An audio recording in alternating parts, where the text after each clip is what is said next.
St. Louis, September 23rd, 1806. Sir, it is with pleasure that I announce to you the safe arrival of myself and party at 12 today at this place with our papers and baggage. In obedience to your orders, we have penetrated the continent of North America to the Pacific Ocean, and sufficiently explored the interior of the country to affirm with confidence that we have discovered the most practicable route which does exist across the continent by means of navigable branches of the Missouri and Columbia rivers. With respect to the exertions and services rendered by that estimable man, Captain William Clark, in the course of late voyage, I cannot say too much. If, sir, any credit be due for the success of that arduous enterprise in which we may have mutually engaged, he is equally with myself entitled to your consideration and that of our common country. The anxiety which I feel in returning once more to the bosom of my friends is a sufficient guarantee that no time will be unnecessarily expended in this quarter. The route by which I propose traveling from hence to Washington is by way of Cahokia, Vincennes, Louisville, Kentucky, the Crab Orchard, Abington, Fincastle, Stanton, and Charlottesville. I am very anxious to learn the state of my friends in Albemarle, particularly whether my mother is yet living. I am with every sentiment of esteem your obedient and very humble servant, Meriwether Lewis, Captain, 1st United States Regiment Infantry.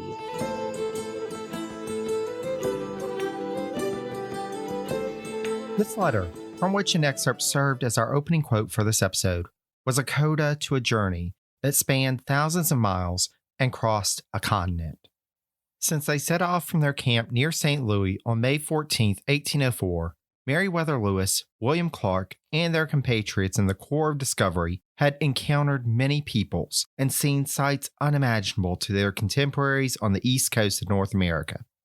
Their safe return would inspire countless others to set off westward to seek prospects in new lands. As described by Stephen Ambrose, quote, Lewis was the advance agent of Jefferson's Indian policy. He was able to do exactly what Jefferson wanted because he knew Jefferson's thinking so well. He had announced that Jefferson was the new father of the red children, had served as mediator to establish peace, had warned the natives of the power of the United States, had promised that American trading posts would soon be set up in their country, had offered them steady jobs and a secure income if they would go to work instead of war, take furs rather than scalps. If the policy succeeded, commerce would rule in Upper Louisiana. Happy red warriors would dance around the campfire with their good friends, the white agents. Guns and other manufactured goods would come up the Missouri. Prime furs would float down to St. Louis. The policy Lewis was establishing represented, in Jefferson's thinking, only a first phase. Jefferson knew that such a system of commerce would not last long. Americans, whether U.S. citizens or recent immigrants, would push west. No power on earth could stop them, certainly not the feeble U.S. Army or the distant government. The safe return of the Corps of Discovery to the eastern half of the continent meant that, whether any of its inhabitants could have imagined in 1806 what shape it was about to take, change was about to stampede across the continent, and despite the promises of peace and prosperity, there would be many decimated by the oncoming horde. As we reflect on that, I'd like to take the opportunity to welcome you, dear listener, to the presidencies of the United States. I'm your host, Jerry Landry. Special thanks to Steve Guerra for providing the intro quote to this episode. Steve is the host of not one, but two great podcasts, The History of the Papacy and Beyond the Big Screen. Whether you are interested in papal history or the history behind cinematic classics, Steve has you covered with excellent, insightful content. You can find both Beyond the Big Screen and The History of the Papacy anywhere fine podcasts can be found. I'll also post links on the source notes page for this episode, as well as the podcast social media. The United States to which Lewis and Clark returned in September 1806 was much more on edge than the nation that they had left, particularly in the western portions of it, though the tensions over the situation with Spain stretched across the nation. As discussed a couple of episodes back, our old friend Francisco de Miranda had been making the rounds on the East Coast seeking financial and political support for his mission to liberate South America from the Spanish. On February 2, 1806, he set off with a group of supporters from a U.S. port bound for Colombia. Now, there were a couple of major problems with this. As stated in episode 3.31, it was rather widely known that Miranda aimed to challenge Spanish authorities and had been equipping for a filibustering expedition. Despite this, Miranda's ship was allowed to go without any challenge from American authorities. To add to the complication, one of the members of Miranda's party was William Steuben Smith, the grandson of the former President of the United States, John Adams. Further, Adams's son-in-law and the younger Smith's father, William Smith, also known as the Surveyor of the Port of New York, had been involved in the planning for the expedition, but couldn't actually go on it because he was, well, the surveyor of the Port of New York, and being gone for so long may look a little suspicious. We discussed this briefly back in episode 2.25 on Adams's post-presidency, but now we must examine the ramifications from the perspective of the Jefferson administration. Though Miranda and his expedition made it to Colombia, they were soon arrested and charged with insurrection. Thus, the details of the plot came to light, and before long, the French minister to the U.S., Louis-Marie Turgot, speaking on behalf of Spanish minister to the U.S. Araujo, who, as we discussed in episode 3.31, was no longer welcome in Washington, protested Secretary of State James Madison. According to Turgot, Madison, quote, was in a state of extraordinary prostration. It was with effort that he broke silence. Having an executive department appointee involved in a plot against a foreign government was a serious matter, especially when Smith, after being indicted for violating U.S. neutrality laws, testified, quote, that the expedition was begun, prepared, and set forth with the knowledge and approbation of the President and of the Secretary of State of the United States. Ultimately, Smith and another conspirator were acquitted, but Smith was dismissed from his position as surveyor. Increasingly, it seemed like the U.S. and Spain were on the path to war, and nowhere was that more apparent than in the Orleans territory. Though the official Spanish withdrawal from the Louisiana Purchase had largely been completed by 1804, key Spanish officials, including the Marquis de Casacalvo and Juan Ventura Morales, remained in New Orleans. And they were not alone. They had a force of 60 men with them. They were also not twiddling their thumbs. Morales had set up a land office to sell rights to land in West Florida, despite the fact that the U.S. still officially protested that that colony had been part of the Louisiana Purchase. Though Orleans Territorial Governor William C.C. Claiborne was finally able to get Morales' land office shut down, the amount of time and effort that it took to do so, and the continued presence of agents of the Spanish government undermined the authority of Claiborne and the U.S. in New Orleans. Worse than that dispute, though, was the standoff on the Sabine River. Welcome to Anthology of Heroes, the podcast that explores the most pivotal moments of history through the eyes of those who lived it. In this podcast, we don't spend our time recounting facts and dates. Instead, we follow in the footsteps of national heroes, kings, or ordinary people who lived and breathed the moments that shaped our world.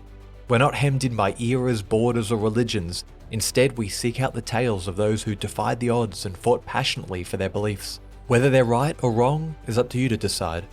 From Vercingetorix's doomed rebellion against Rome, to Osceola's unshakable war against the USA, all the way up to the inspiring Sobibor concentration camp uprising in World War II, each episode is an immersive listening experience, blending music and sound effects to really draw you into the story.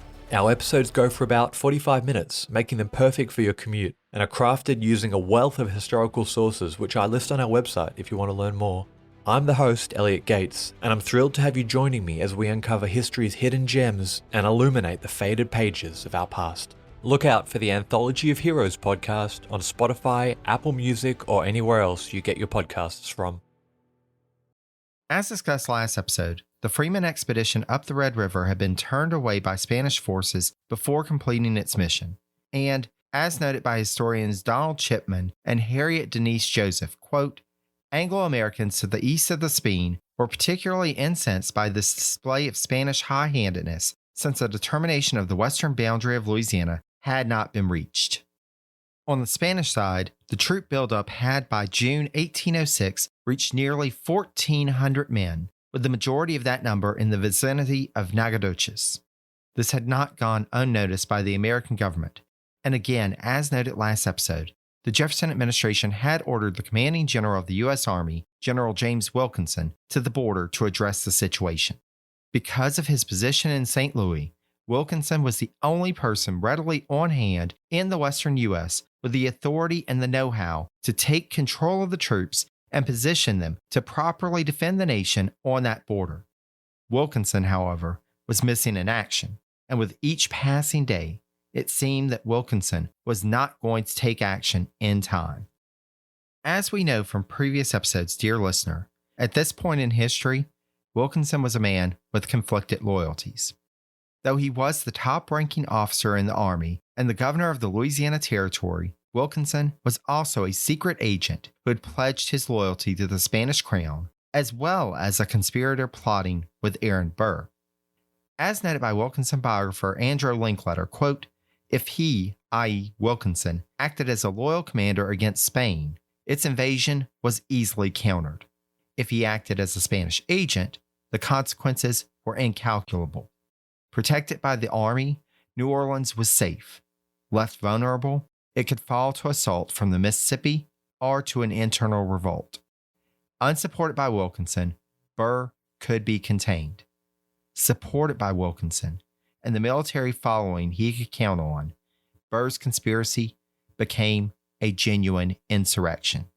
All of his maneuvering over the years had led James Wilkinson to the triumphal point of being able to dictate the fate of a sizable portion of North America. For Wilkinson, though, this was a bitter victory, as this was also the point in which he was confronted with a harsh reality. His beloved wife was dying. As mentioned in the last two episodes, his wife Nancy was suffering from tuberculosis, and month after month, her condition got worse. As described by Linkletter, though Wilkinson was a bit of a ladies' man in his younger days, after he met Nancy and they wed, quote, no one, not even those who charged him with the most despicable treachery to his country, ever accused him of infidelity to his Nancy. Nancy had stuck with him through all the twists and turns of his career, whether she found herself and their family enmeshed in Philadelphia society or quote-unquote marooned on the frontier. Now, though, their love story was nearing an end, and whether it was a convenient excuse to give him more time to weigh his options or his devotion to her demanded that he put her needs over the security of the nation, Wilkinson would not leave St. Louis to travel downriver until August 22, 1806, and when he did, Nancy was with him. As her condition was worse in the heat of the summer, this delay allowed the temperatures to cool some and likely made her travel a bit easier. The Wilkinsons sailed down to Natchez, where James arranged for her to stay at the Concordia mansion. It was there that he learned that a Spanish force had occupied a small American outpost at Bayou Pierre in July, and Wilkinson quickly realized that the time for him to decide who to throw his support behind was quickly approaching. Meanwhile, President Jefferson was growing increasingly concerned about the situation in the West. Secretary of War Henry Dearborn reported to Jefferson in early September that, quote, General Wilkinson had not left St. Louis on 28 July, and I cannot account for his delay. In his letters to me after the receipt of his orders, he engaged at all events to be in Fort Adams by the 25th of July. I have received no letters from him for several weeks. Between that and reports coming in from various sources, the president was growing increasingly alarmed that, on top of possible war with Spain, the nation may be facing a threat of disunion. Thus, on October 4th, Jefferson arrived back in Washington, D.C. from his sojourn at Monticello, and a couple of weeks after his arrival, called on his cabinet members to come together on October 22nd to discuss the situation. The reports that were coming in from various parts of the nation weren't just coming to Jefferson. Secretary of State James Madison had received a couple of reports from Pennsylvania about former Vice President Aaron Burr's dealings with that state, and Postmaster General Gideon Granger relayed information that he received from someone that we last discussed back in episode 3.28. Following the events of the Treaty of Tripoli that we discussed in that episode, which ended the Tripolitan War, William Eden decided it was time to return home, but he had no intent of quietly retiring. Rather, when Eden arrived in Chesapeake Bay in early November 1805, his plans were to head to the nation's capital and talk with leaders there about the way their ally, Hamid Karamanli, and his forces had been betrayed by Tobias Lear in the treaty negotiations. In Eden's opinion, the Jefferson administration, through its agent, had thrown away a golden opportunity to end the Barbary threat once and for all.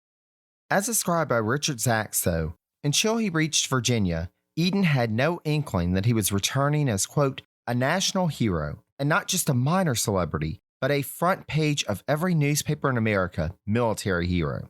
For more than 2 months, unbeknownst to him, the nation had been applauding his exploits.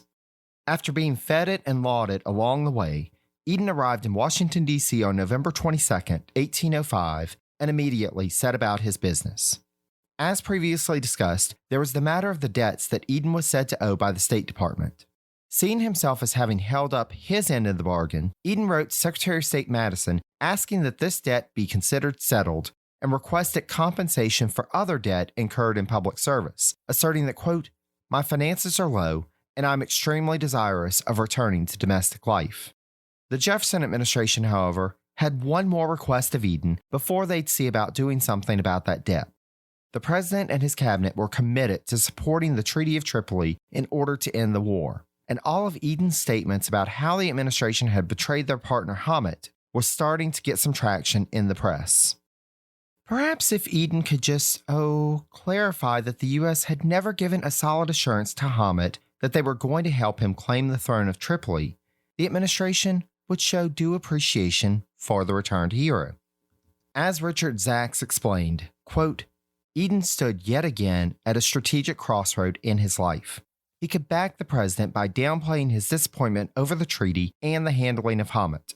By doing so, he would be ensured a long status as a national hero and might be shortlisted for an appointment as a U.S. Army general.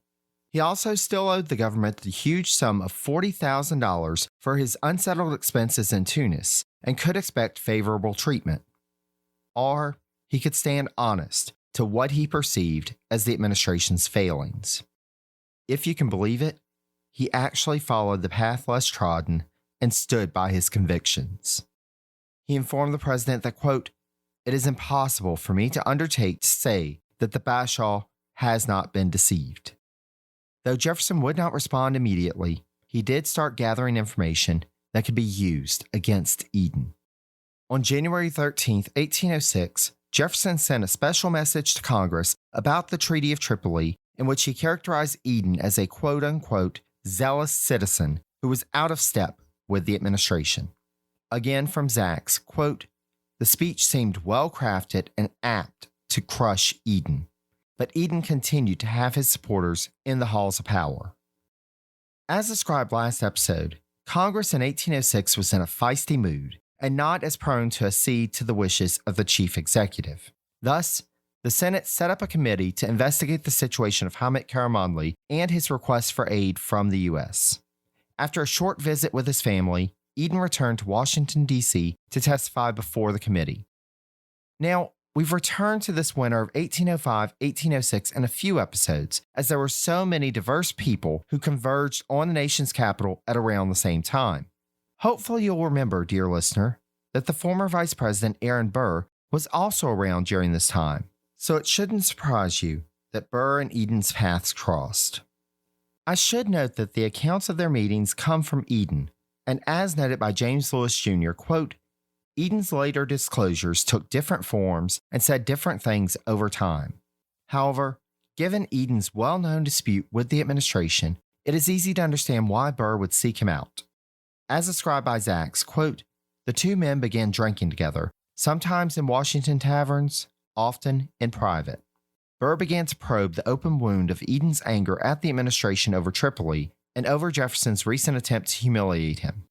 Though maybe a bit sympathetic at first, Eden grew deeply disturbed by Burr's plot.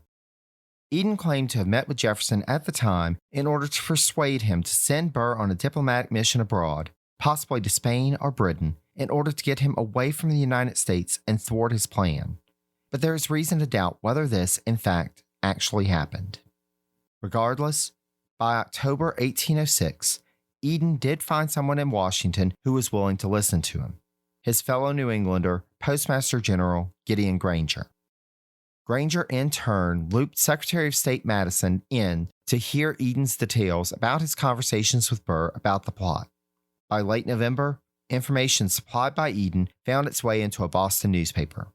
Don't worry, Eden had approved of the copy before publication. I am getting a bit ahead of myself, though. Let's back up a bit to late October when, with all of these various accounts coming in to multiple members of the cabinet, President Jefferson sat down with the heads of the executive departments to discuss the situation. Present at the meeting on October 22nd were Madison, Secretary of the Treasury Albert Gallatin, Secretary of War Henry Dearborn, and Secretary of the Navy Robert Smith. Unfortunately, Attorney General John Breckinridge was absent from the Capitol due to an illness that had started in early June.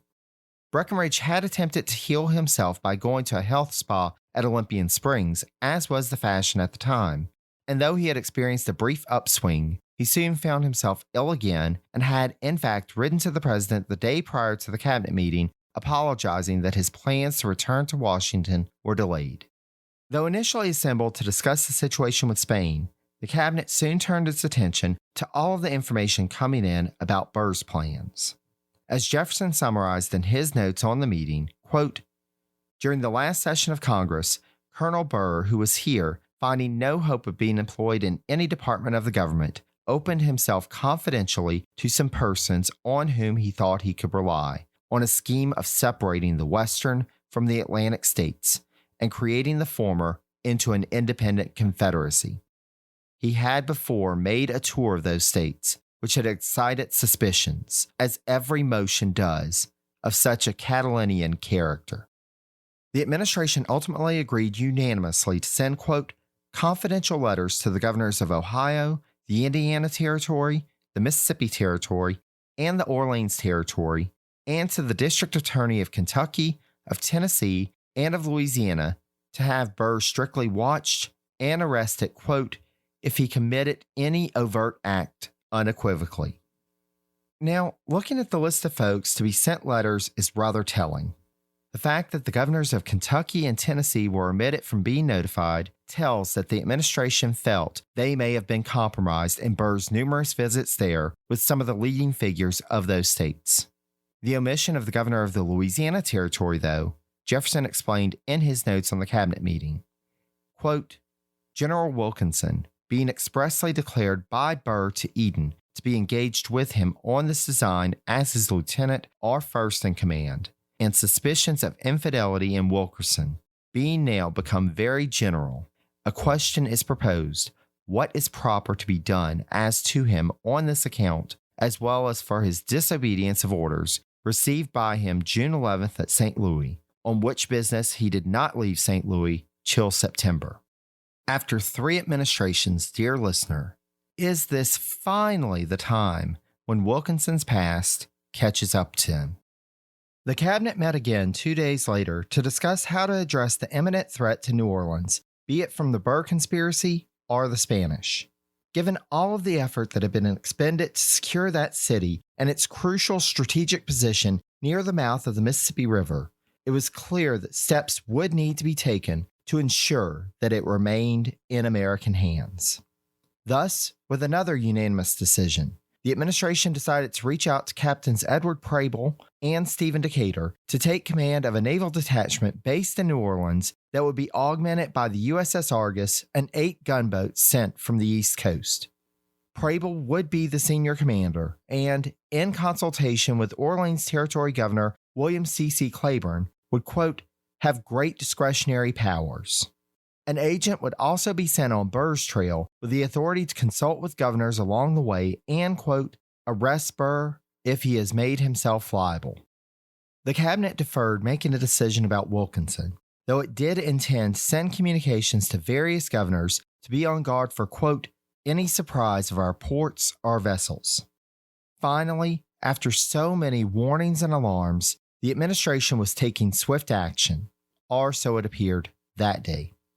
The next day, October 25th, the president and his cabinet met once more. The mail had arrived from the West, and in the various letters and reports contained in that post, none mentioned, quote, any movements by Colonel Burr. Thus, Jefferson and the administration concluded that, quote, this total silence of the officers of the government, of the members of Congress, of the newspapers, proves he is committing no overt act against law. Though the special agent John Graham was still to be sent on his mission, the orders to be sent to Preble and Decatur were canceled, and the messages to be sent to the Western governors were of a more vague nature to be on alert. As described by Lewis, quote, more than anything else, the crisis in Jefferson's cabinet in late October 1806 was a crisis of information. The nature of the situation and the technology of the time meant that the government back in Washington was trying to make decisions for officials on the ground hundreds of miles away, using information that could be out of date and not knowing when the orders might be received in the West or what new developments might have happened in the meantime.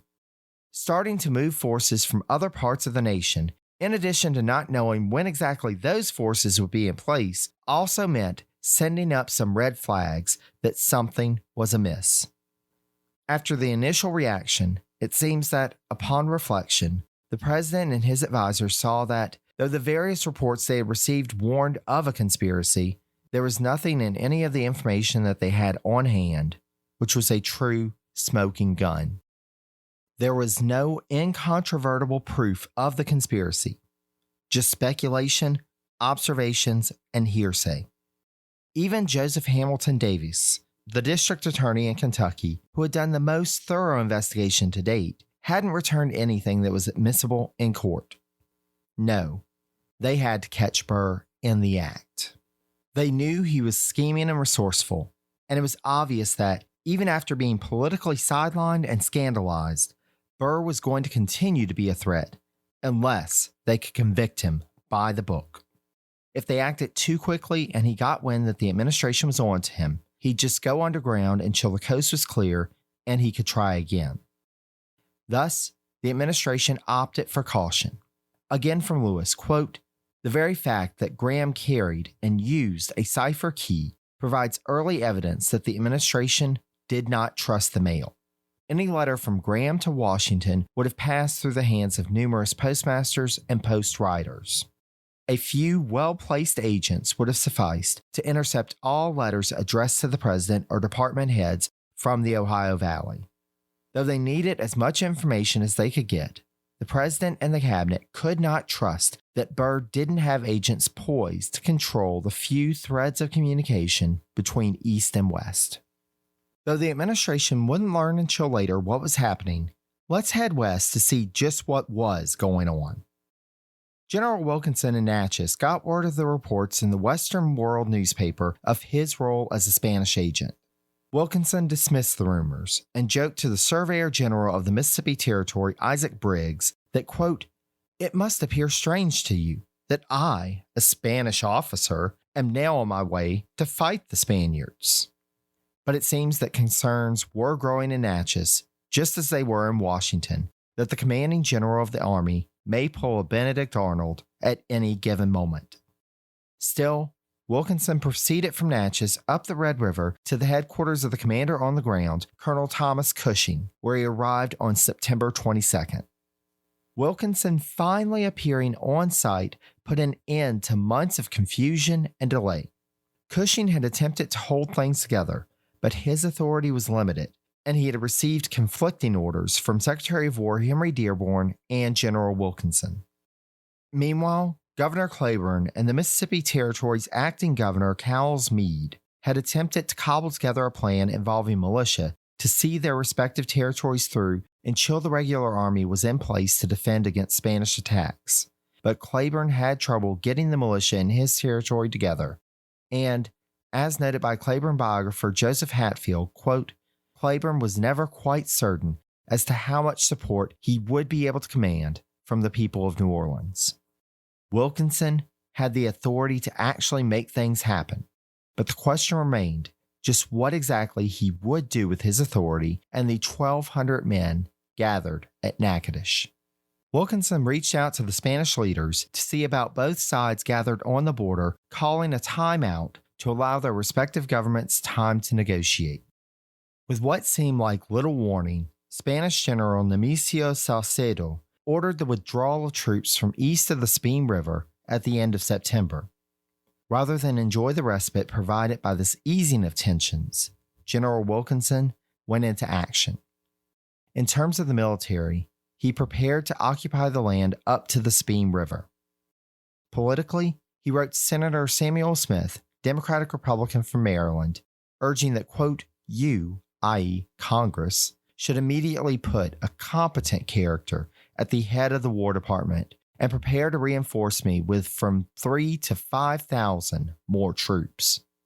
Rather than accept his role in exacerbating the instability of the past few months by his prolonged absence and abrogation of fulfilling his orders, Wilkinson instead blamed Secretary of War Dearborn, claiming that the forces on the frontier had not been sent, quote, enough mules and tents, and thus were unprepared for combat. We've mentioned Samuel Swartwout before as an associate of Burr's. On the evening of October 8th, he showed up at the army camp on the frontier and, quote, claimed to have come as a volunteer ready to serve against the Spaniards, and he had with him a letter of recommendation from Jonathan Dayton. When Swartwout and Wilkinson got a few moments alone, however, he drew out another message that he quickly handed over to the general, informing him that it was a message from Burr. When Wilkinson deciphered the letter, dated July 29th, he found that Burr's plans were nearing execution. Burr claimed to have the support of Britain and that Commodore Thomas Truxton of Quasi-War fame, episode 2.13 and 2.18 if you missed it, had been recruited and was heading to Jamaica to coordinate with British naval forces there. Burr, meanwhile, would proceed to the west on August 1st to make final preparations. Then, with various detachments that had been recruited coming together on August 1st on the Ohio River, Burr and his forces would proceed from the Falls of the Ohio on November 15th, aiming to be in Natchez between December 5th and 15th. Burr informed the general that he would be second in command of Burr's force, and once they met up in Natchez, they would decide if their next step would be to take Baton Rouge. As described by Wilkinson biographer Andrew Linkletter, this message, quote, must have chilled his blood. Though Wilkinson had been planning to provoke the Spanish further, and there was still the question as to whether Zebulon Pike's expedition into Spanish territory would be captured and further exacerbate the situation, as Wilkinson wrote was his expected course of events. The fact of the matter was that technically, Spain and the U.S. were still at peace with one another. Further, General Salcedo's recent move to withdraw his forces from the disputed area indicated a willingness on the Spanish part to avoid conflict. It was all up to Wilkinson as to how this would go. If he wanted to throw in his lot with Burr, Wilkinson had just diverted pretty much all forces in the area to Natchitoches, hundreds of miles from New Orleans, so it was open for Burr to take. If he wanted to side with Spain, it was clearly an easy matter to get word across lines to the Spanish leaders and coordinate some sort of ambush or surrender of all the available forces in the area, and again, New Orleans was open to attack. If he wanted to remain loyal to the American government, he could launch an attack on the Spanish headquarters at Nacogdoches, throwing them off guard and possibly ending the immediate threat, as well as allowing for an opportunity to claim Spanish-held land for the U.S. After taking the first half of October to consider his options, General Wilkinson finally took action. On October 18th, he sent Swartwout away from the camp so that he wouldn't see what Wilkinson was up to. First, Wilkinson drafted 2 documents for President Jefferson, quote, that contained the first authentic news of the Burr conspiracy. Once that was done, and they were sent safely away under the care of Lieutenant Thomas Smith, who had been given, quote, strict instructions that they were to be seen by no one but the president, Wilkinson sent word on October 23rd to the senior officer in New Orleans, Lieutenant Colonel Thomas Freeman, warning him to put the city's defense in order before departing that day for the Sabine River with a company of soldiers to make contact with the Spanish leaders in the area. Wilkinson proposed for both parties to remove their troops from the disputed area along the Sabine and establish a buffer territory nearly 50 miles wide. Acting under orders from General Salcedo, Colonel Simón de Herrera accepted Wilkinson's offer, and the two signed an agreement on November 6, formally creating, quote, the neutral ground, which would for almost 20 years serve as a buffer dividing the two powers in the West. With that, the tensions on the Sabine frontier were resolved, and Wilkinson quickly returned to Natchitoches to focus his attention on providing for the defense of New Orleans.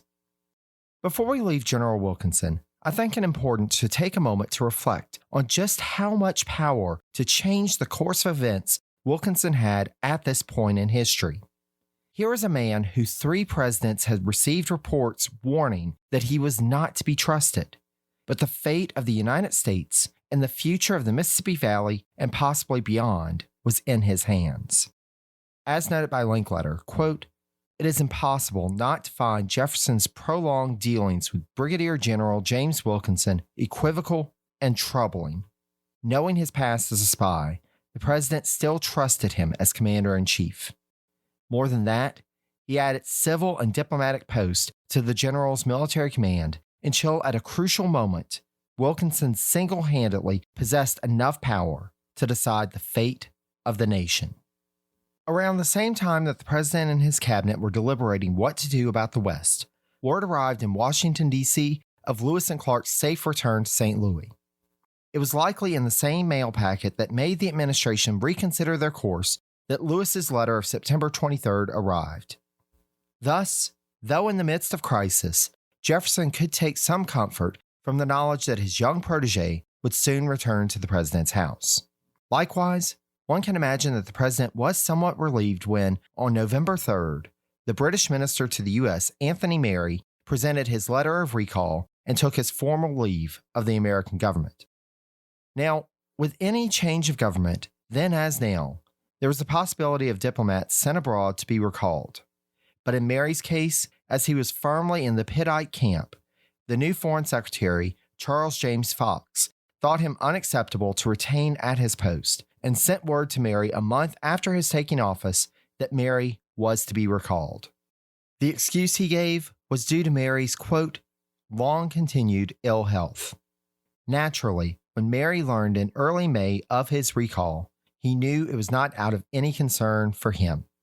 As Merry biographer Malcolm Lester wrote, quote, although he and his wife had undoubtedly been unhappy in the United States, the circumstances of his recall were mortifying. Still, there was nothing to be done but to pack, and so the Marys did, anticipating that the new minister would arrive in June. Unfortunately for Merry, there was a bit of confusion on the other side of the pond.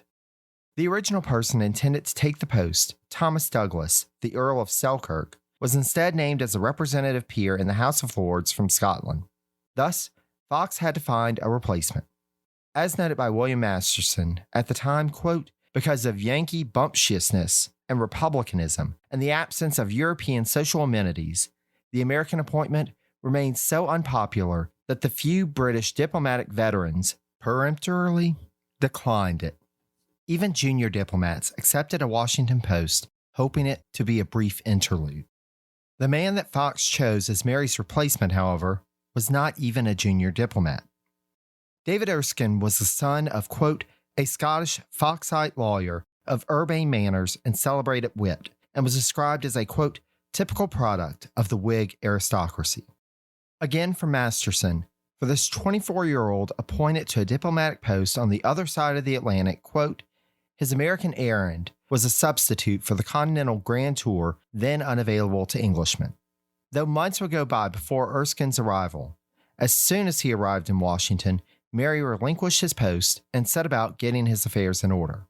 On December 6th, he set sail to return to England, though his wife, due to ill health, remained in Alexandria for months before finally following her husband.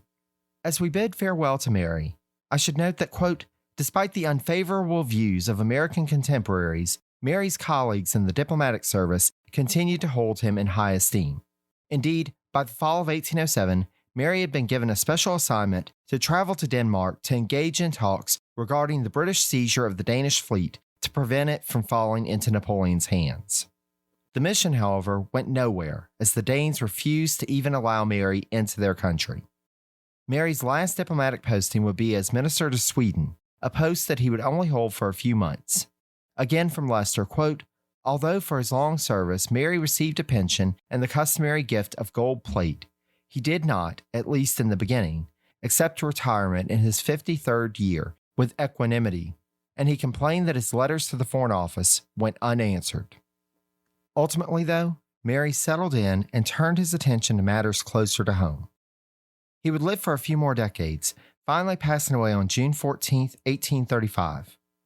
While we can't say for certain if relations between the U.S. and Britain would have been any better at the end of 1806 than they were, had someone other than Mary been in the ministerial post, Mary in his tenure did little to promote good relations, even going so far as to intrigue with Burr. We shall have to see in future episodes if his successor had any better luck in turning the tide. Meanwhile, President Jefferson continued to await reports from the West as to what was transpiring there. A week before he was scheduled to send his annual message to Congress, Lieutenant Thomas Smith arrived with Wilkinson's confidential dispatches to Jefferson. Though Wilkinson's reports did not name the chief conspirator, as noted by historian Dumas Malone, they were, quote, "calculated to create a horrendous impression in the warning of a conspiracy of folks from across the nation planning to travel to New Orleans, then launch an expedition against, quote, the existing government of Mexico." Though, as Malone notes, quote, "there was no reference to the separation of the western states from the rest of the Union or to known designs on the territory of Orleans or the city of New Orleans, Wilkinson asserted that, quote, "should this association be formed in opposition to the laws and in defiance of government, then I have no doubt the revolt of this territory will be made an auxiliary step to the main design of attacking Mexico, to give it a new master in the place of promised liberty." Given the slow nature of communication and transportation at the time, if Wilkinson was acting without self-interest in mind, it would have been too late for any action or decision made in Washington to affect the outcome. And this was what Wilkinson likely counted on. As his name was increasingly being talked about in public settings and in the press as being part of a conspiracy, Wilkinson knew there was only one way to get out of this scrape. He had to become a hero. Though it would be a few more weeks before Jefferson would learn of the Neutral Ground Agreement, Wilkinson was already in his reports of October 21st and subsequent reports positioning himself as the leader who would save the West. We'll get caught up on what Burr was doing during this time next episode, but for now, let's return to the general. First and foremost, after settling things on the Sabine River, Wilkinson had to take a detour to Natchez to destroy a letter that he had sent there intended for Burr. Couldn't have that getting into the wrong hands, could we? He had the men manning the oars of his boat down the Red River working double time, and they managed to cover 150 miles in 3 days to get there. Ostensibly, as his excuse for not proceeding directly to New Orleans was his wife Nancy, whose health was still in its decline. During his sojourn in Natchez, Wilkinson fired off letter after letter to defend himself and craft a new narrative, putting him in a heroic light. He also dispatched another special messenger, Isaac Briggs, on November 18th, with another report to Jefferson, as well as copies of letters from Burr and former Speaker of the House Jonathan Dayton. As noted by Linkletter, quote, "any hope of rescuing Wilkinson's reputation rested with him." Then, Wilkinson set off down the Mississippi River, arriving in New Orleans on November 25th, the same day that Lieutenant Smith arrived at the president's house with Wilkinson's first reports. Upon his arrival in the Crescent City, General Wilkinson set to work repairing the port city's defenses, including, quote, "rebuilding the ruined walls of Fort St. Louis and constructing new barriers across strategic roads and canals into the city." Naturally, Governor Claiborne coordinated with Wilkinson and relinquished a small naval force of 4 gunboats and 2 bomb ketches to the general's command. Prominent merchants in the city were approached about providing, quote, "money and men to equip the vessels for action."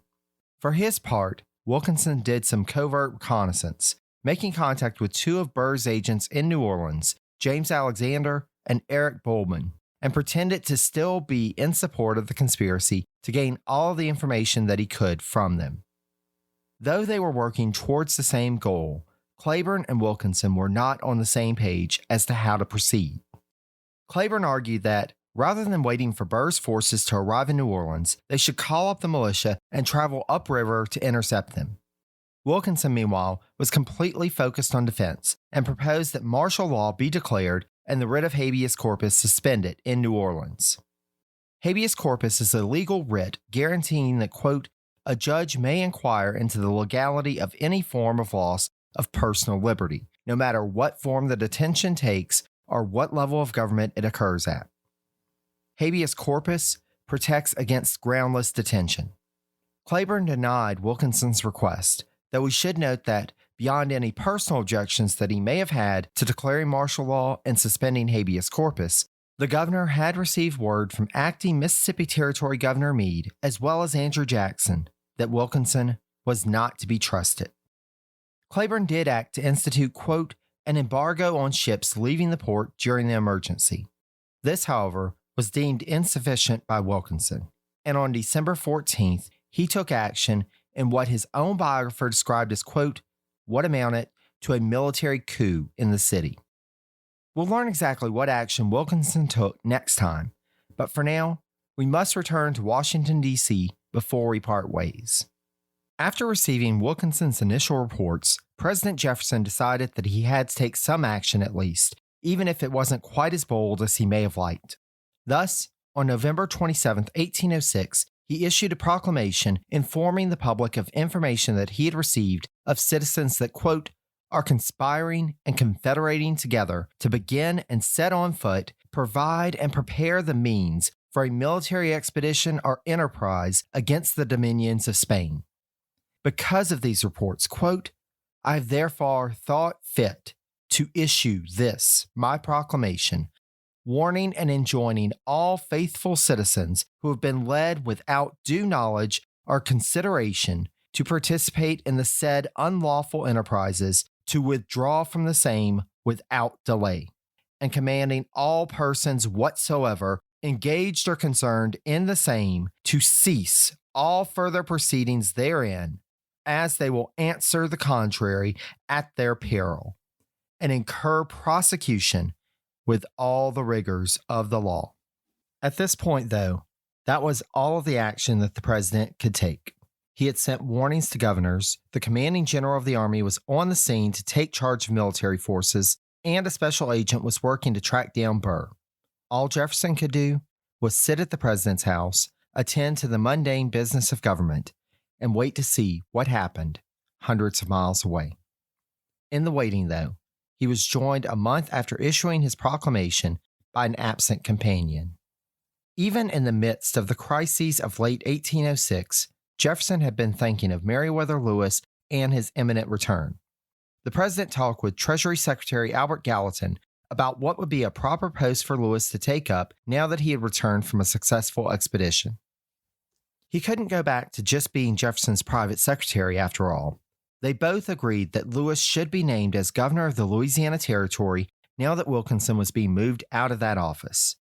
But Gallatin knew that Jefferson had in mind for Lewis to take some time to put together his journals from the expedition for publication. Thus, he suggested that a secretary should be appointed to serve as an acting governor until Lewis completed his work on the journals and could then travel to St. Louis to take up the governorship. As noted by Stephen Ambrose, quote, as Lewis approached Washington, the excitement mounted. Lewis's progress was slow, at least in part because at every town and village, the residents insisted on some sort of dinner and ball to honor him. The young explorer was reunited with his mother and family in Virginia on December 13th, and, after celebrations in Charlottesville, he proceeded northward.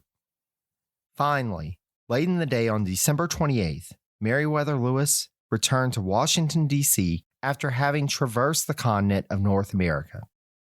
Lewis would, of course, stay at the president's house during his time in Washington, so that Jefferson could get a first-hand account of the journey that Lewis and his compatriots had undertaken the last couple of years through the Western lands that Jefferson had been fascinated by for his entire life and believed were key to the future of the nation, if, of course, they could be brought into and retained in the American fold. It is here that we will leave the president as we draw this episode to a close. I'd like to thank Steve Guerra again for providing the intro quote for this episode, and be sure to check out History of the Papacy and Beyond the Big Screen wherever fine podcasts can be found. Thanks also to our audio editor, Andrew Foncook, for his work on this episode. Special thanks to the Itinerant Band for allowing us the use of clips from their rendition of Jefferson and Liberty as the intro and outro music for this episode. We've actually had a couple of reviews come in that I wanted to highlight. The first was a 5-star review titled Thoroughly Thorough from Kenny Ryan. The review read as follows, quote, "Are you the kind of history nerd who wants to know everything about a topic? This podcast is for you. Nobody provides a more encompassing deep dive on presidential history than Jerry. Thank you so much, Kenny. And yes, that is exactly the kind of podcast that I always aim to create. So I'm glad to hear that it is resonating with those who also appreciate the deep dive." The second review is a 5-star review entitled Informative, Well Done from Matt, and reads as follows, quote, "I enjoy this podcast. The host is thorough and articulate." Thank you so much, Matt, and thanks to all of you who have left a rating and review. If you haven't had a chance yet, please take a moment to go to Apple Podcasts or Podchaser or any other podcast provider that has that option and let folks know why they too should give Presidencies a try.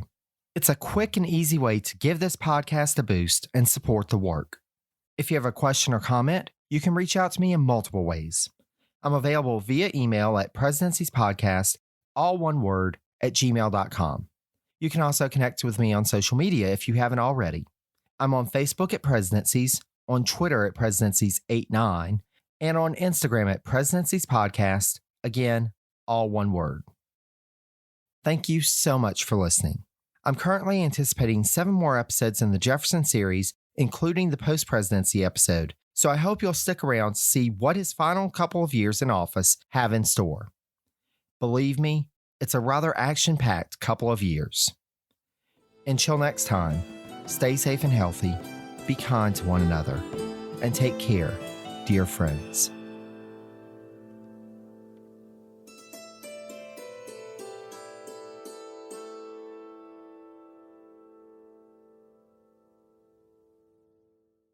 History is the greatest adventure story. But does it ever leave you wondering what the women were doing all that time? This is Lori from the Her Half of History podcast, and the answer is that some women were seizing power, or escaping slavery, or spying for their country, or creating artistic masterpieces, while countless others were doing the laundry, getting married, and wondering why their clothes don't have more pockets. If you would like to hear the stories of women doing all of those things, check out Her Half of History at herhalfofhistory.com or wherever you get your podcasts.